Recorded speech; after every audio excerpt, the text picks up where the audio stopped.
Hey, what's up, DIYers? Mike Borders with the Mike Borders channel. Thank you for watching. We are back working on my parents' 2003 Sea-Doo GTX jet ski. We're going to go inside the hull and focus on the fuel injection distributor. On the front side, you have a fuel hose. On the aft side, you have an air hose. And each of those hoses have a fitting with an O-ring. Well, unfortunately, over time, those O-rings can fail and begin to leak. And when they begin to leak, you are going to experience lack of acceleration, bogging down, and low compression. So we need to get those fixed. In today's video, the proper and safe way on how to do that. Let's get started. All right, DIYers at the workstation, and in front of us here is my mom and dad's 2003 Sea-Doo GTX. Yes, inside the house, wife approved, green light. Not allowed to start it though. I promised her that. And again, in the event that your engine is bogging down or you have significant loss of acceleration, we are going to talk about one specific thing on the fuel distributor. Let's go and remove the seats and go inside the hull. However, real quick, let's focus on this back latch here and notice how I can move it without any unfriendly sounds, no screeching, squealing, or screaming. And that's because we have it properly lubricated. And we continue to properly lubricate it over the years. And in the event that you don't lubricate your latches, well, unfortunately, you will get some unfriendly sounds. That latch itself will stiffen up and end up breaking if you're not careful. And down below in the comment section, as well as the description section, we are going to post several helpful videos on replacing several parts of this jet ski. How to lubricate your latch, how to replace the latch. We've got our step protective sleeve here. We show you how to remove your old one and install a brand new one. And a lot more. We replaced this little spring-loaded tab here. Check that out. That's brand new. Brand new start-stop cap, brand new start-stop push button and wire harness downstream. Brand new starter, ignition coils, plugs, wires, ignition, fuel injectors, air injectors, and a lot more. Again, check those out. We'll remove our seats at this point and go inside the hull. At this point, seats are removed and resting carefully and safely on the floor, as you can see here. And coming up to the hull, I am going to remove this plastic insert. And we are port side right now, as you can see. Let's go inside the hull. And there is the direct fuel injection distributor, and that is quite the impressive housing, and it contains two fuel injectors, a fuel regulator, which is right there, an air regulator, and two direct air injectors coming out of the bottom portion of the housing and feeding into the engine.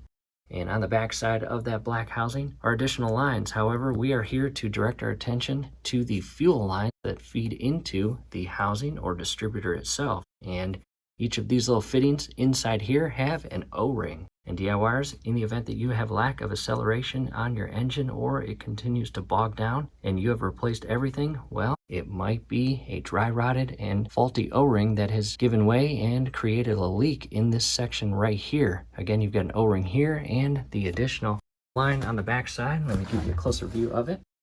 As you see, right there, inside there is an O-ring that creates an airtight seal. So in the event that you have visible fuel leaking right here or the back fitting there, time to replace those O-rings. And that is exactly what we are going to show you how to do in this video. All right, DIYers, hey, a quick break in the action, and I just want to clarify before we move on. The hose that we are looking at right now that is feeding directly into the left side of the direct fuel injection distributor. Again, if you're standing port side like we are right now, that is a fuel line and fuel fitting with an O-ring inside. However, on the aft end or back portion or right portion of the injection distributor, when standing port side, you have an air hose. And that is not going to leak fuel. If it is leaking fuel, that's a serious problem. But again, it's not supposed to leak fuel because fuel is not associated with that portion of the hose and pump. Again, it's an air hose. So in that case, you would hear a hissing or whistling sound in the event that that O-ring gives way or begins to leak, which in return causes issues. However, on the front end or left side of the distributor, you've got your fuel hose, and that will definitely leak fuel if the O-ring fails. So again, I just wanted to clarify that before moving on. And with that said, what I'll do is come down here and ensure that the battery is disconnected. Cut all electrical power to your engine. Here we are, starboard side coming inside the hull, and in our case, we have this electrical switch right here, and by turning it clockwise, it will restore all electrical power to the battery. As you can see, the black negative and red positive are still connected to the battery. But that switch allows us to cut all electrical power to the system by keeping our batteries connected to the terminals and cables. So again, ensure that your battery is fully disconnected. No electrical power being fed to your jet ski.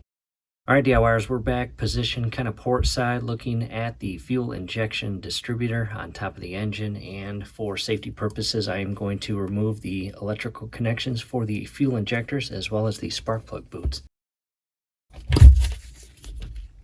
And some service manuals state to do this, some don't. So follow your service manual. That is my recommendation. I'll set those back. These little tension tabs here, they are thin aluminum. Do not damage them. Just push them in, as you see here, and carefully pull up and remove the electrical connection. I'll set that aside. Same thing back here. Just like that. And since we're here, hey, if you're ever curious what this is, in our case for our exact engine, that is what is called a knock sensor. And it monitors the internal cylinders. And in the event that the cylinder heads or any portion of the combustion chamber get offset and begin knocking and become unaligned, that knock sensor will pick up on it and immediately turn your engine into limp mode to protect everything that your jet ski has to offer. In addition, again, here is your fuel line and there is your air line. And on top, 2 fuel injectors, and here is a fuel regulator and an air regulator, and down below you've got 2 direct air injectors feeding into your engine and basically are in line with the bottom electrode of your spark plugs. And DIYers, in the event that your O-ring has failed on your air hose, your engine performance will degrade significantly because your fuel regulator and air regulator work together to provide a constant balance of fuel to air mixture and ratio to operate your engine at the efficiency that it is designed to operate and run. And I'll even shift this a little further back.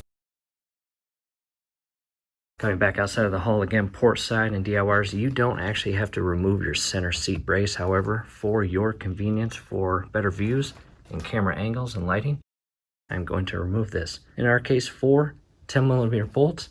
We'll loosen and remove those, pull this entire center brace up and out.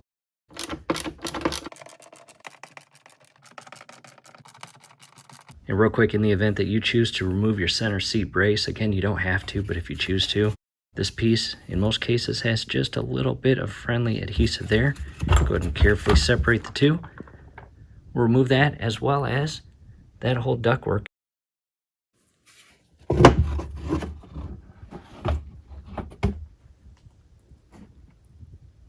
Much better access.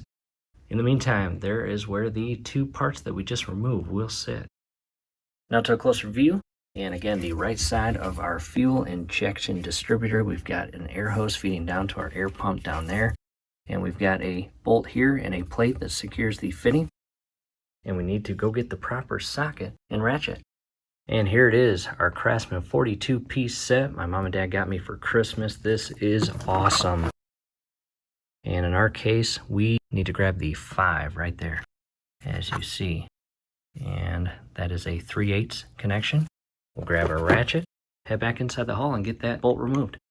Camera is now in position, and I went ahead and grabbed an extension, and just be careful as you align the socket into that bolt, and make sure it is pressed all the way in, and carefully counterclockwise remove this. And these should not be tight.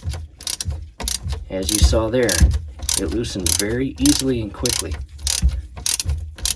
And as you loosen this up, do not drop the plate that secures the hose fitting to the distributor. That'll be tough to find if it drops way down below inside the hull. And from here, I can remove the ratchet from the extension and basically just turn it by hand. Again, as you do this, be very patient and careful that you do not drop the bolt nor the plate. And at this point, I am loose. And I will carefully grab the 2. Bolt first, there it is, followed by the plate. Check that out. You can see some Loctite that was applied when this was installed or built back in 2003.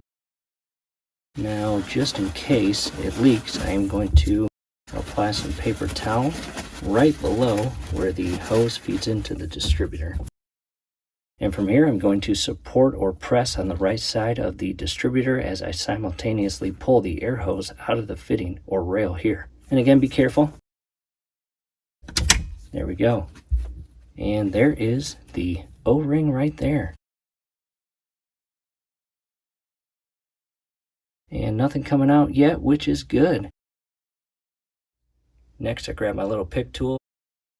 I'll post a link down below in the comment section as well as the description section on where to purchase a really cool 4-piece set of pick tools.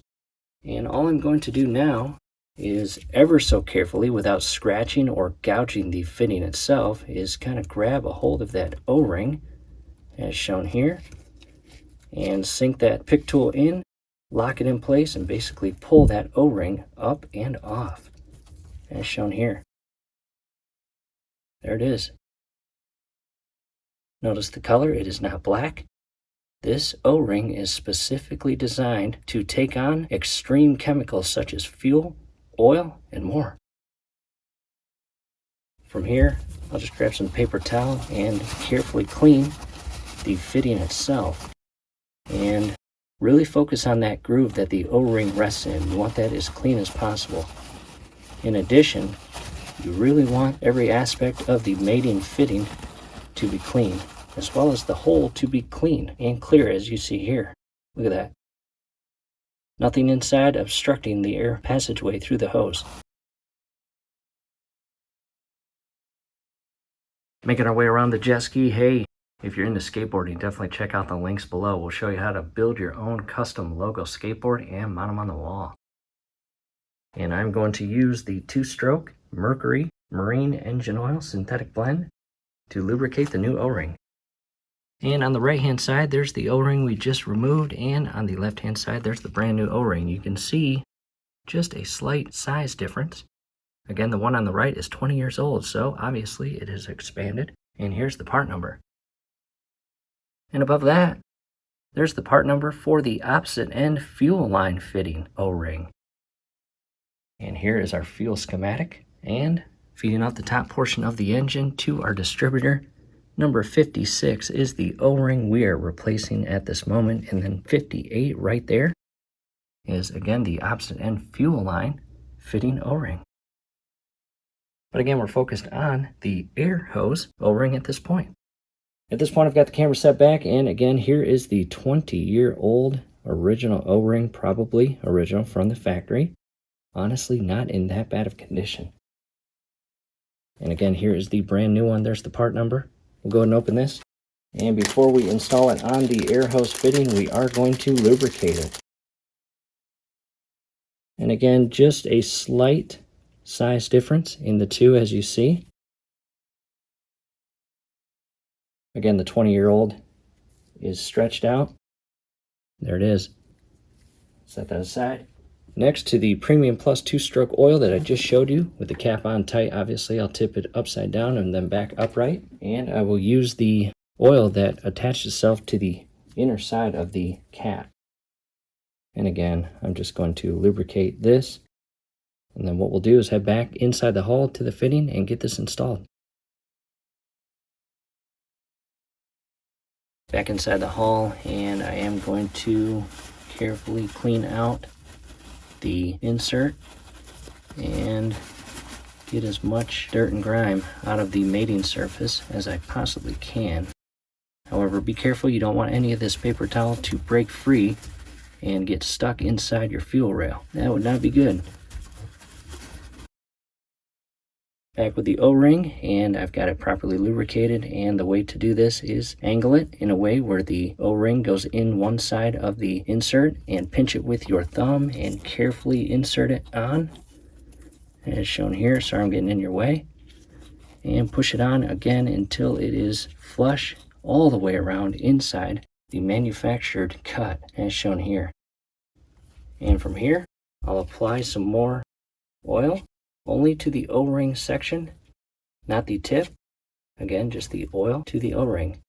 Clean my hands. From here, double check that the O-ring is secured all the way around and properly resting inside that machine cut or groove. Align it as straight as possible, push it in until it clicks. Next, what we'll do is carefully remove any and all previous Loctite, and we'll clean up this plate. Best to do it over your workbench so you do not drop it inside the hull. DIY is back to the workbench, and we are going to clean the securing plate and remove any and all previous Loctite. little bit came out, and we're going to clean the thread and apply Loctite 518 to the thread. Again, Loctite 518 per our exact serial number service manual. Not Loctite 243, not Loctite 271, not Loctite 680, but again, Loctite 518 per our exact serial number service manual. Again, clean the thread out, and it's pretty clean now. Take the cap off and apply just a little bit. As shown here. That's all you need.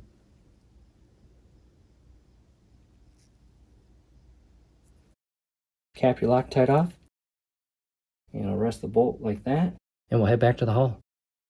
Alright, DIYers, we are back inside the hull, and to the right side of our distributor or injection rail is our air hose fitting that we just secured with the brand new O-ring. And in our schematic, believe it or not, it doesn't reference anything other than injection oil to lubricate that O-ring. In other words, it doesn't have us apply any additional additive or sealant to that fitting prior to securing that plate with that bolt. And at this point, again, we are going to slide the locking plate in position and hold it with my right finger. And from here, I need to grab the bolt that again has the Loctite 518 as you see here, and I'm going to align the hole and plate. Do your absolute best not to drop it. And I'm going to carefully screw it in without cross-threading it. It should go in extremely easily, and if it's not going in easily, go ahead and turn it counterclockwise and loosen it out to allow you to reset the thread so you can then re-secure it. As you see, ours is going in very easily. And I have not attached the ratchet yet because again, I am not cross-threading it. It is going in extremely easily. And once the bolt gets real close to the securing plate or lock plate, go ahead and carefully adjust and align the lock plate as best you can onto the fitting. From here, I'll attach the ratchet and I will tighten it. Do not over tighten this. Believe it or not, in our exact serial number service manual, it doesn't say anything about a torque setting, unfortunately. So you want it snug, but do not over tighten it. Once it's tight, carefully remove the ratchet and socket and bit. Now to a close-up from above, and again, DIYers, do not over tighten that bolt and plate onto that fitting. You will damage the internal brand new O-ring that you just installed, and that would not be good. So again, just be careful. Do not over tighten it. And before moving to the forward or opposite end of the distributor to the fuel line, just double check everything, which all looks good. We'll put the camera in position and we'll replace the O-ring on the fuel line. Coming to the front storage compartment. Hey, in the event that your storage compartment latch ever breaks, definitely check out the link down below in the comment section as well as the description section. We'll show you how to replace a latch. In our case, again, our jet ski has been in the house for several months, so the pressure inside the fuel tank, well, it isn't really built or pressurized. However, follow your exact serial number service manual to ensure that you are depressurizing your fuel system prior to moving on. In our case, again, the engine has been shut down for many months. There is no pressure built inside the lines. However, we are going to remove the cap. At this point, I've got the camera positioned in a way to give you, again, a better view of the direct fuel injection distributor, basically the left side where the fuel line fitting feeds into the distributor and is locked in place with the bolt and locking plate. And we are going to carefully align our ratchet and socket and bit and push it in there. Make sure it's all the way flush with the inner portion of the bolt and carefully loosen it up. And it should not be very tight because in the event that it was ever over tightened, it would immediately damage the O-ring, and that's not what you want. And DIYers, as you remove this bolt, do your absolute best not to drop it nor the plate down inside the engine hull. Chances are it would be gone forever. In addition, I inserted some paper towel to catch any and all fuel that leaks out, just for precautionary purposes. And from here, I'm going to just use the socket and bit to ever so carefully unscrew it until it is 100% free and I can pull the plate and bolt up and out without dropping it. And there is the bolt and plate. Go ahead and get that out of the hull before you drop it. And DIYers, before we pull that fuel fitting out of the distributor, your jet ski, depending on the year, make, and model, might require this exact tool. And we will post this down below in the comment section as well as the description section. However, in our case, it doesn't call for that because it is secured in place by that bolt and locking plate. In addition, on the opposite end where the air hose connects to, you have a fuel plug, and on this side you have an air plug. You can see it right there. And from here, again, placing my paper towel, and I'm going to carefully pull out the fuel line fitting. Just like that. Check that out.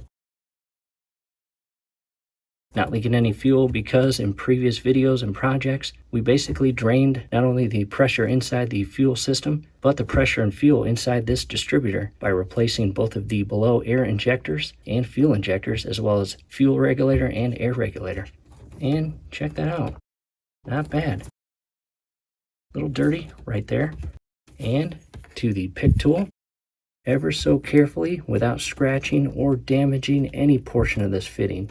Kind of get that pick tool underneath and through the O-ring as shown here. Lock it in place with your thumb and carefully pull it off the fitting as shown there. And before I head to the workbench, I am going to clean this fuel fitting. And it is dirty. But it's been 20 years, I'm guessing, since it has been removed from the distributor. And I'll grab a clean paper towel. And again, clean as much of this fitting as possible and really focus on the internal machine groove where the O-ring will seat into. And that looks pretty good. In addition, I'm going to set that aside. I'm going to clean the inner hole that the fuel line secures into. You want to get as much of that grime and corrosion and debris out of that little hole. We are back to the workbench, and here is the old O-ring. Again, we just removed from the fuel line hose fitting. And 20 years old. DIYers, it is not in bad condition. I'm impressed. Part number for our exact serial number service manual, replacement OEM O-ring.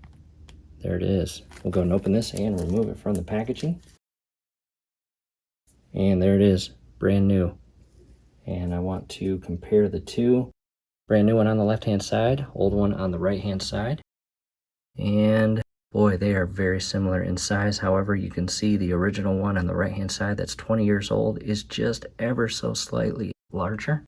And that's because of common sense. It has been on that fitting for 20 years, slightly stretched out and compressed to create that solid fuel tight seal. So obviously it will be just a bit larger. And again, the brand new O-ring. DIYers, do not buy O-rings from your local hardware store.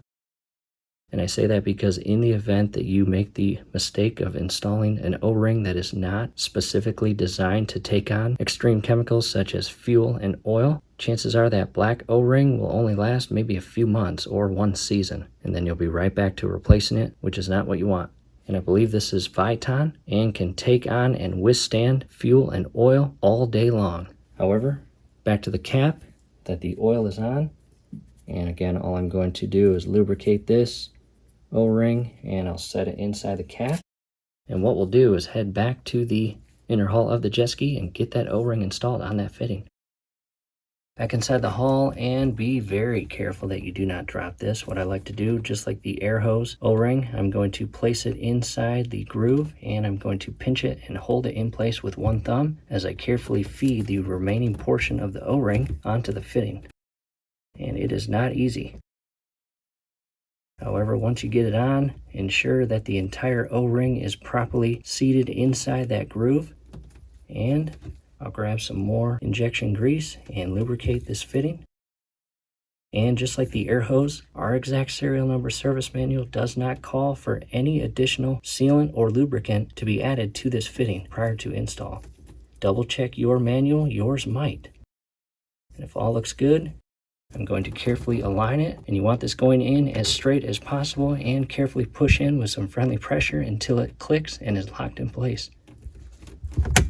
Just like that. From here, I will carefully readjust the paper towel. Although the fuel is not leaking out at this point, I do want to keep that paper towel in place to basically act as a guard just in case I drop that bolt and locking plate. And with the locking plate all cleaned up on both sides, I'm going to install it as shown here. Align the bolt with the applied Loctite 518. And again, do your absolute best not to cross thread this and secure it in place. And I'm going to install the socket to give me better maneuverability as I screw this in. Again, do not cross thread this in place. And I will now revert back to the ratchet and carefully tighten it in place. And as you get close to the locking plate, again, adjust it and ensure it is properly placed on the fuel fitting. And I'm getting pretty close.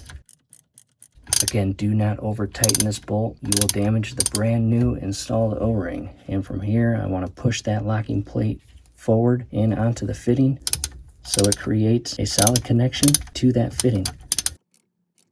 And from here, ever so carefully, give it a last little bit of tighten. And remove the ratchet and socket. I'll carefully remove the paper towel. And at this point, double check everything. And if all looks good, what I'm going to do is reposition the camera and put everything back together. Got the camera repositioned, and again, just double check your fittings, the bolts, the lock plates. And if all looks good, I'm going to carefully re-secure the electrical connections to our fuel injectors. Push down until the tension tab locks in place and clicks as shown there. And to the opposite fuel injector, same thing as shown there. Next, our spark plug boots. And align them, carefully push them down until you have ensured they are properly secured onto their respective plugs. And from here, DIYers, just double check everything. Again, if you've got any tools or flashlights or anything else helping you out during the project, just ensure you have removed them prior to starting the engine. Taking a step back out of the hull, I'm going to re-secure my gas cap. Go ahead and secure the storage compartment to the latch stud. And we are going to re-secure the center seat brace and ductwork. And I have re-secured the center seat brace and reinserted the plastic housing there. Coming inside the hull. Again, just double check that you're not leaving any tools inside the engine compartment or hull or flashlights. And from here, go ahead and restore electrical power to your system by, again, hooking up your battery, or if you got a switch like ours, go ahead and turn the switch to the on position. And DIYers, obviously, I've been given the green light to bring the jet ski inside the house, but my wife never, ever once gave me the green light to ever start it inside the house for common sense reasons, right? So if you're waiting for me to start it, I'm not going to start it.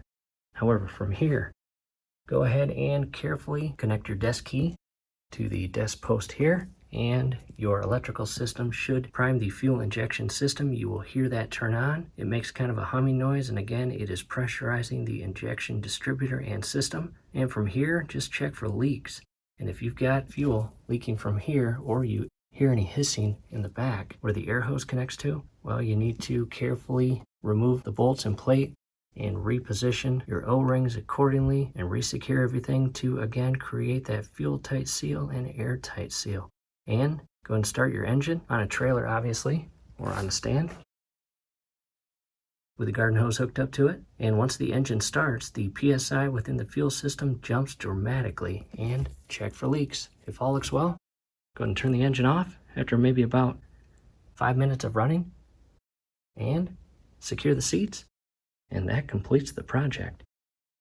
And seats are resecured, DIYers. Again, we hope this helps, and we hope you check out that video where, again, we'll show you how to replace those O-rings. Get your engine performance back up to what it is expected and designed to do. We hope this helps. Hey, do us a favor below the video. You'll see that thumbs up icon. Click on that, like the video, subscribe to the channel. Definitely ring your YouTube bell. That would be very helpful to us. We'd really appreciate it. Thanks again for watching. And here are the old ignition coils. 2 brand new ones are installed. And a whole bunch of old parts here, injectors, regulators, and more. Old wires and boots, old temp sensors, old cap that goes on the start-stop switch and wire harness. If your jet ski is not starting conveniently, it might be as simple as replacing this little switch.